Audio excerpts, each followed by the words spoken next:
شاندەیەکە ji siyasetmedarên Bakurê Kurdistanê ji bo beşdarî merasîma cenazeyê siyasetmedarê Kurd Salih Muslim bibe biriya deryêgirê spî derbasî Kobanê bû.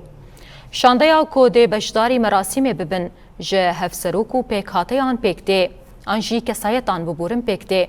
Hevserokên giştî yê DBP, Çekdîn, Kilîçîgon û Çer keskîn bayîn der. Hevserokên giştî yê Dem Partiyê Tulay Hatûmoklerî û Tuncer Bakîrhan. Hevberdevkên İnisiyatîva Yekîtiya Demokratîk Gulcan Kaçmaz û Mehemmed Kamaç. Hevberdevka Hedekê Meral Danîş Beştaş. Cigera hevserokên giştî ya Dem Partiyê ji têkiliyên derve berpirsyar Ebro Gunay, aktivîsta Tejayê Sebahet Tuncel, siyasetmedarên Kurd Leyla Zana, Çetin Arkaş, Serokwekîla Koma Dem Partiyê Gulistan Kilîç Koçigît, têpayîn ku sibe cenazeyê siyasetmedar Salih Muslim bi merasîmekê li goristana Şehîd Dişla Kobanê were oxirkirin.